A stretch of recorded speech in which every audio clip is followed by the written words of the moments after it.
একই গিন্নি, এই কটা ভাতে কি পেট ভরবে? ও যা ভাত আছে না, ওটা বেড়াল ডিগোতে পারবে না। হ্যাঁ, আরে বাবা, আমি আর বেড়াল এক হলো? এই বাড়তি কথা না বলে খাও তো।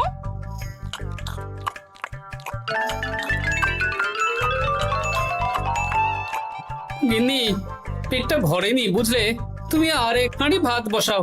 আমার জন্য 2 হাতা রাখা আছে, ওটাও খেয়ে নাও না। খাও, আমি আর ভাত বসাতে পারবো না। এখন উনুন ধরাও, আঁচ দাও, ভাত বসাও। আহ, আরে তোমারটা তুমি খেয়ে নাও না। তুমি তো জানো আমার এইটুকু খাবার পোষায় না। তারপর তুমি আজকে ওই ওলের ঝোলটা যা বানিয়েছিলে না, আহা। খাই খাই খাই খাই করে আমার জীবনটাও খেয়ে ফেললে গো। আরে বাবা, ভগবান এই পেট দিয়েছে কিসের জন্যে? এত খাটাখাটনি সবকিছুই তো এর জন্যে নাকি? হ্যাঁ,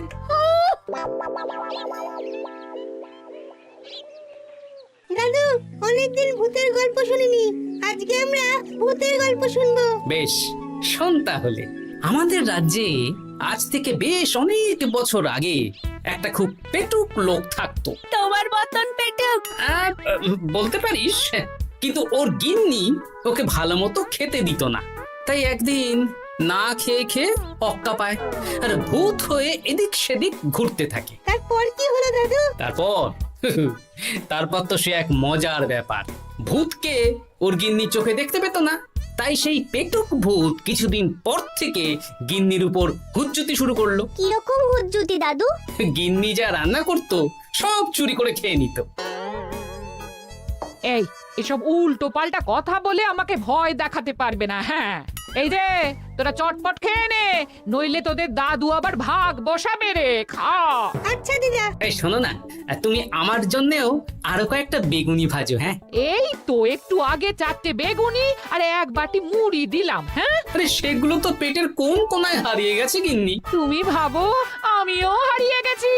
বেশি খিদে পেলে নিজে রান্না করে খাও। আর সে তুমি না থাকলে আমি রান্না করেই খেতাম। দিদা, দাদু কিন্তু তোমাকে চলে যেতে বললো। কি বললে? আমি চলে যাব? আরে তাহলে তাই হবে। এই গুলটে, তুই এসব কি বলছিস বলতো? গুছিয়ে বিদায় নিচ্ছি। আরে আরে আরে, কোথায় চলে যেতে বললাম গিন্নি? হয়েছি আর না, আজকে আমি বাপের বাড়ি চলে যাব। হ্যাঁ, এই দেখো, আমি কোথায় চলে যেতে বললাম? তোমার মনের কথা আমি বুঝে গেছি। এই দেখো, থাকবো না এই পোড়ার মুখ সংসারে। যা। লক্ষ্মী সোনা রাগ করেছে। হাওয়া গরম আছে, চল এখান থেকে বেগুনি নিয়ে এখন কেটে পড়ি। এই সামান্য ব্যাপারে রাগ করার কি আছে বলো তো? এবার নিজের সংসার নিয়ে নিজে থাকো। সারাদিন শুধু খাই খাই আর খাই খাই। নাও এবার ঠেলা সামলাও। ভুল করেও আমাকে বাপের বাড়িতে ডাকতে যাবে না বলে দিচ্ছি। যদি যাও তাহলে আমার থেকে খারাপ কেউ হবে না, এই বলে দিলাম। ওগো, তুমি আমায় ছেড়ে চলে গেলে গো। এবার আমি কার কাছে বায়না করবো গো?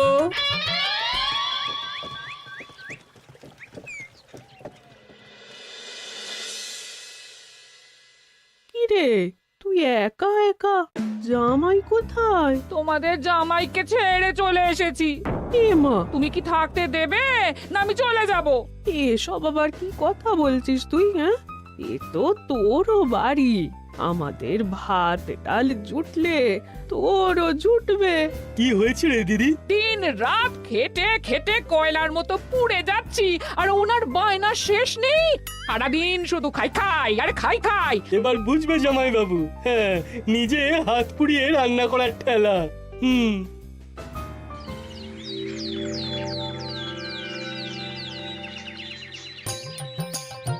গোপাল দাদা, ও গোপাল দাদা, ও গোপাল দাদা, গোপাল দাদা, এ দরজা খোলো, মহারাজ ডাকছেন। এই রে, অনেক বেলা হয়ে গেল। আরে দরজাটা খোলো। যাচ্ছি যাচ্ছি। আরে আজকে তো গ্রামের সেচ প্রকল্প নিয়ে আলোচনা আছে, মহারাজ তাই তোমাকে ডাকছেন। মুখ হাত ধুয়ে যাচ্ছি।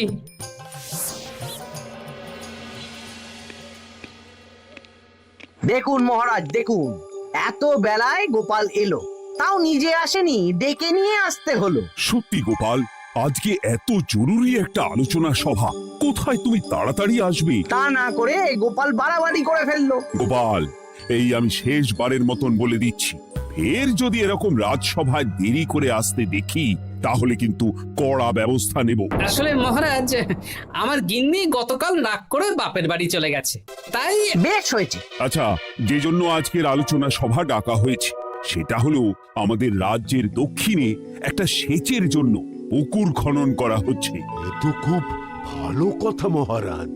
দক্ষিণের চাষি ভাইরা অনেক দিন ধরে জলের সমস্যায় ভুগছিল, এবার একটা সুরাহা হবে। কিন্তু এটার জন্য তোমাদের বেতন কয়েক মাস কম পাবে তোমরা। একই কেন মহারাজ? তোমার তো এখন একজনের সংসার গোপাল, তোমার আবার চিন্তা কিসে? তাহলেও সেচের জন্য পুকুর খোঁড়া হবে, তার সাথে আমাদের বেতনের কি সম্পর্ক? কারণ ভাড়ারের অবস্থা খুব একটা ভালো নয়, তাই আগামী 3 মাস তোমাদের বেতন 5 মোহর করে কম দেওয়া হবে। হ্যাঁ? হ্যাঁ নয় হ্যাঁ। আর ওই 3 মাসের কেটে নেওয়া বেতন চতুর্থ মাসের বেতনের সঙ্গে যোগ করে দেওয়া হবে।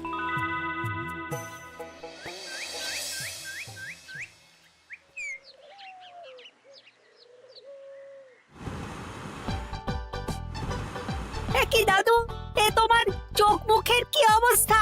কালি ঝুলি মেখে ভূত। কি আর করবো বল, এসব কি আমার কাজ রে? কালকে ভূতের গল্প শোনাচ্ছিলে, আজকে নিজেই ভূত সেজে বসে আছো।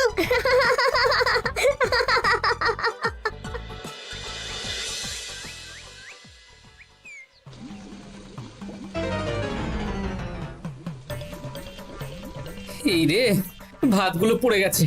দূর দূর দূর, এভাবে হয় নাকি?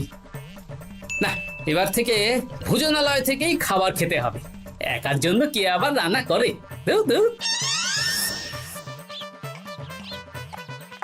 কি গোপাল দাদা, তুমিও আমার মতন ভোজনালয়ে খাচ্ছ?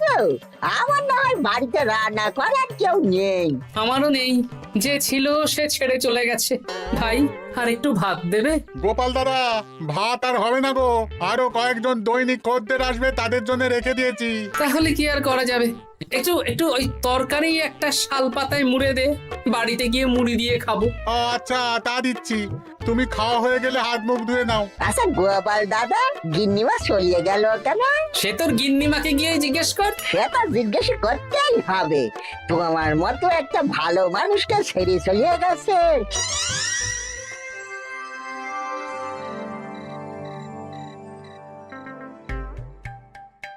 এসো এসো। এই নাও ধরো, পুঁটির মা তোমার জন্য কটা রুটি আর তরকারি পাঠালো। শুনলাম তুমি বাইরে ভোজনালয় খাচ্ছ। কি আর করবো বলো, একদিনই ঘর দুয়ারের একই অবস্থা করেছো গো গোপাল দাদা। ওই একার সংসার, এখন আমার কাজের মধ্যে দুই, খাই আর শুই। তা গিন্নিমাকে খবর দাও। না না না, খবর দিলে আবার অশান্তি শুরু করবে, বরং তুমি গিয়ে বলো। বেশ, তাহলে কালকে আমি তোমার শ্বশুর বাড়ির দিকে সার কিনতে যাব, না হয় গিন্নিমাকে আমিই খবর দিয়ে দেবো।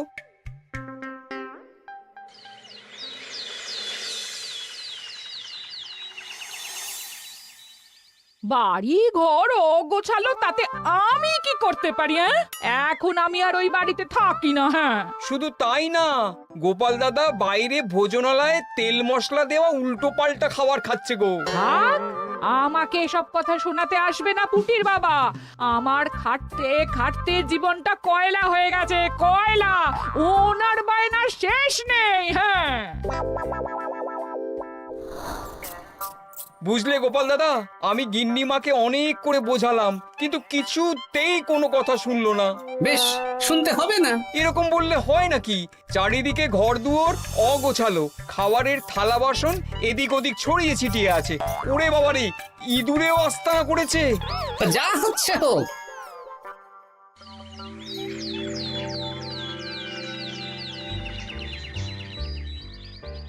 ভোলা, আটটা কচুরি দাও তো ঝটপট, খেয়ে রাত সভায় চলে যাব।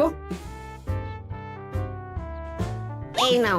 ও গোপাল দাদা, শুনলাম নাকি গিন্নিমা বাড়ি ছেড়ে চলে গেছেন? হ্যাঁ, ঠিকই শুনেছো। তাই বাইরের খাবার খেয়ে কতদিন কাটাবে?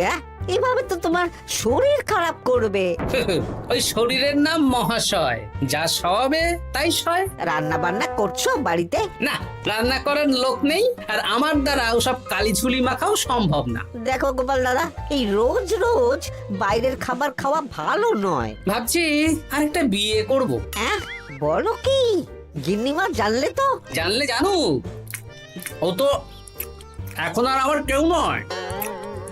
গোপাল দাদা আরেকটা বিয়ে করবে? না না না না না, গিন্নিমাকে বলতেই হবে ব্যাপারটা।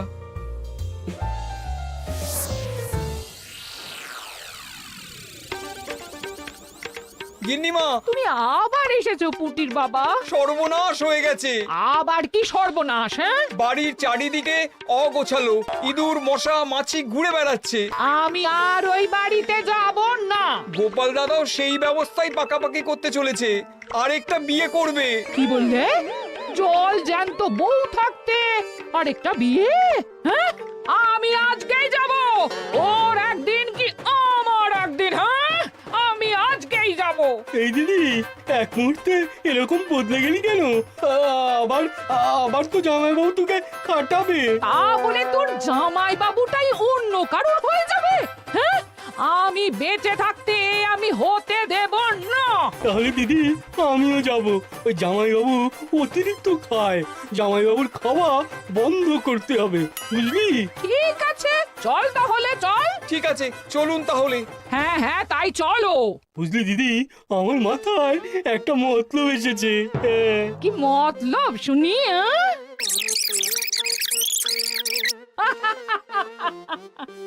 এই বেশ তো বেশ, এতে যদি তোর জামাই বাবুর অতিরিক্ত খাওয়া কমে তাহলে তো ভালোই কথা। হ্যাঁ, কিন্তু খুব সাবধান, গোপাল দাদার নজর কিন্তু বাজ পাখির নজর।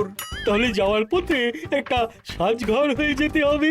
হ্যাঁ, তাড়াতাড়ি চলুন, রাতে মনে হয় ঝেঁপে বৃষ্টি হবে। কই গো, বলি কোথায় গেলে? এ কি, আমি তো বেশ ভালোই ছিলাম, তা তুমি আবার ফিরে এলে কেন? আমি বেঁচে থাকতে তুমি আবার বিয়ে করবে? ওসব চলবে না। আমি এক সাধক বাবাকে নিয়ে এসেছি, তোমার সব ভীমরতি ইনি ছড়িয়ে দেবেন। হ্যাঁ, আজকে থেকে তোমার অতিরিক্ত খাওয়া দাওয়া বন্ধ করার দায়িত্ব এনার। যা বাবা,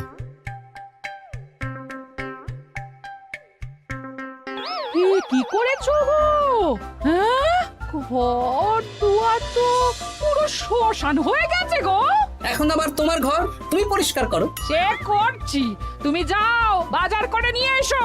ভোলার দোকান থেকে বেশি করে ছানা আনবে, আর রাতে ছানার বড়া করে তরকারি বানাবো। হ্যাঁ, আহা, কতদিন খাইনি, এক্ষুনি যাচ্ছি। উহ, তাড়াতাড়ি যাও, তাড়াতাড়ি যাও। মেঘ ডাকছে, রাতে বৃষ্টি হবে। আমি এই ঘর গুছিয়ে রান্না বসাচ্ছি গো। বলো কি গোপাল দাদা, গিন্নিমা ফিরে এসেছেন? হ্যাঁ, সকালে তোমার দোকানে বলেছিলাম না বিয়ে করব, সেটা নিশ্চয়ই কেউ শুনে গিন্নির কানে দিয়েছে। ব্যাস, ঘরের বউ ঘরে চলে এলো। সকালে যখন তোমাকে আমি ওই কচুরি দিচ্ছিলাম, তখন তো ওই পুঁটির বাবাকে দোকানের সামনে দিয়ে হেঁটে যেতে দেখেছিলাম। তাহলে পুঁটির বাবাই খবর দিয়েছে, ভালোই হয়েছে। যাই হোক, আমাকে ওই 500 গ্রাম মতো ছানা দাও তো, গিন্নি ছানার বড়া দিয়ে তরকারি করবে। ভালো তো, ভালো তো, তোমরা ওই কর্তা গিন্নি একসাথে খাবে। আবার কোন সাধককে নিয়ে এসেছে যে আবার খাবার খাওয়া নিয়ন্ত্রণ করবে? দেখো কি করে তোমাকে সামলায়। এই নাও।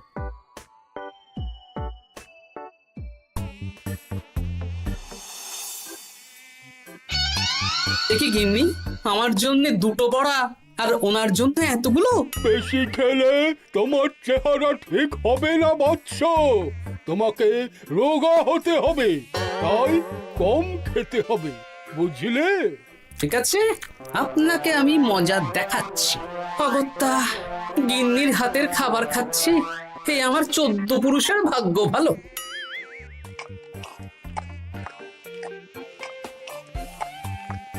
বাবা, আপনাকে আরেকটু তরকারি দিই বাবা?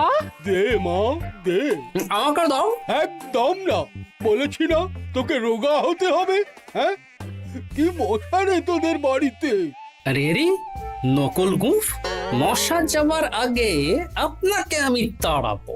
এই কদিন চারদিকে সব ছড়িয়ে ছিটিয়ে নোংরা করেছে, মশা মাছি এত তাড়াতাড়ি যাবে না। হ্যাঁ, আমার খাওয়া হয়ে গেছে, আমি উঠলাম। আপনি ভালো করে খান, কেমন?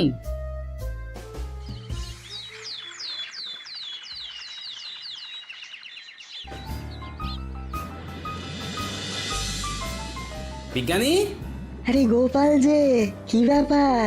একটা সাহায্য চাই বিজ্ঞানী। বলো বলো, আমি কি করতে পারি? কয়েক টুকরো বরফ বানিয়ে দিতে পারবে? তা পারবো, কিন্তু এখন হবে না। তুমি বরং সন্ধেবেলার পর নিয়ে যেও, কেমন? খুব উপকার করলে বিজ্ঞানী।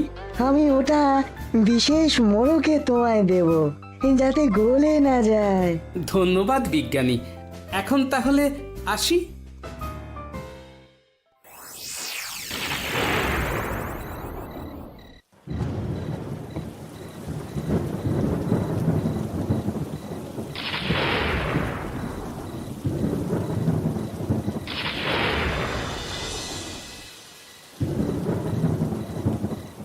ভালো করেছিস বাবা, যা মশার উৎপাত, মশারি ছাড়া ঘুমোনো যাবে না। কথায় আছে সেবাই পরম ধর্ম, তাই একটু ধর্মকর্ম করছি আর কি।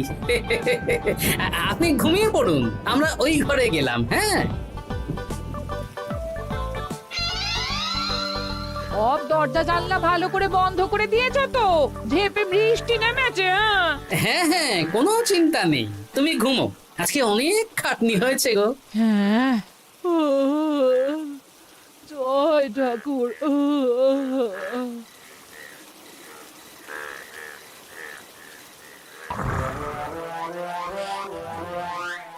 এই তো গিন্নিও ঘুমিয়েছে, এবার আসল কাজ শুরু হবে।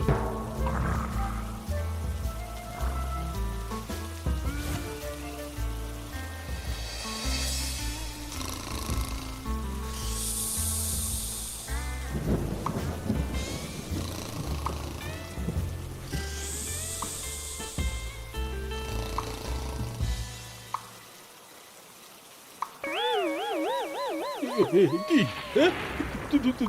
জল পড়ছে কেন? চাল ফুটো হয়ে গেল নাকি?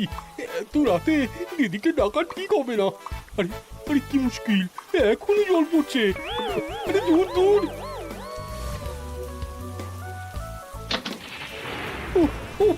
বাপরে বাপ।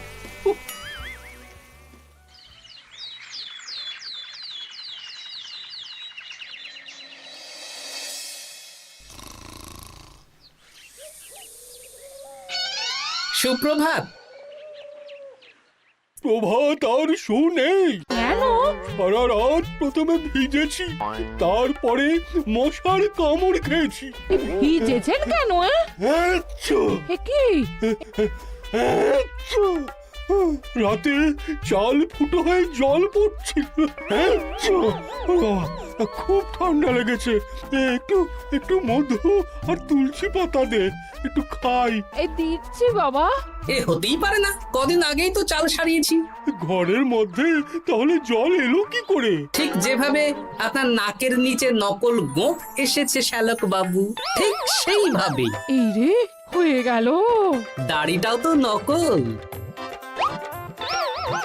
না মানে আমি বুঝিয়ে বলছি গোপাল, তুমি তো একটু বেশি করে খাও, তাই আমি ভেবেছিলাম ওই তোমার যাতে খাওয়াটা একটু কমে, তাহলে আমার দিদির খাটনিটা একটু কমবে। খাটনি কমাতে তো আপনি আসেননি, উল্টে আপনি নিজে ছলে বলে খাচ্ছিলেন। অতিথি হিসেবে এলে নিশ্চয়ই খাওয়াতাম, কিন্তু এটা আপনি ঠিক করেননি। ওগো, ও তো আমার ভালোর জন্যই করেছে। তুমি আমার বিবাহিত স্ত্রী, ও এখন তৃতীয় ব্যক্তি, তুমি ওর কথা কেন শুনবে? হ্যাঁ, প্রথমে বাচ্চাগুলো মস্করা করলো, সেই শুনে তুমি চলে গেলে। হ্যাঁ, ওরা তৃতীয় ব্যক্তি, ওদের কথায় কান দিলে। তারপর পুঁটির বাবার কথা শুনে বিশ্বাস করলে আমি সত্যিই বিয়ে করছি। হ্যাঁ, এই জন্যই তো চলে এলাম। হ্যাঁ, এখানে পুঁটির বাবাও তৃতীয় ব্যক্তি, আর তারপর শ্যালক বাবুর কথায় আমাকে কম খেতে দিচ্ছ, আর উনিও তৃতীয় ব্যক্তি। ইয়ে, না মানে? হ্যাঁ মানে, না মানে কিছু না। যখনই সংসারে স্বামী স্ত্রীর মাঝে তৃতীয় ব্যক্তি প্রবেশ করবে তখনই অশান্তি হবে। নিজেদের সমস্যা আমরা নিজেরাই ঠিক করে নেব। আচ্ছা গো আচ্ছা, ঠিক আছে, আর কোনো বাইরের লোকের কথা শুনবো না। এবার বলো তো, ছাদ থেকে জল পড়ার ব্যাপারটা কি? ওটা তো কাল রাতে মশারির উপরে বরফ রেখেছিলাম, আর সারা রাত ধরে বরফের জল শ্যালক বাবুর গায়ে পড়েছে। ছাদ ঠিকই আছে গিন্নি। হ্যাঁ নয় হ্যাঁ, কাল যখন খাবার খাওয়ার সময় দেখলাম আপনার গোঁফ খুলে যাচ্ছিল, আপনি ঠিক করলেন, তখনই একটা সন্দেহ হয়। ওরে ওরে গোপাল, আমি আর তোমাদের কর্তা গিন্নির মাঝে থাকবো না। আমি পালাই, আমি পালাই। ও, ও, ও, ও, ও, ও, ও।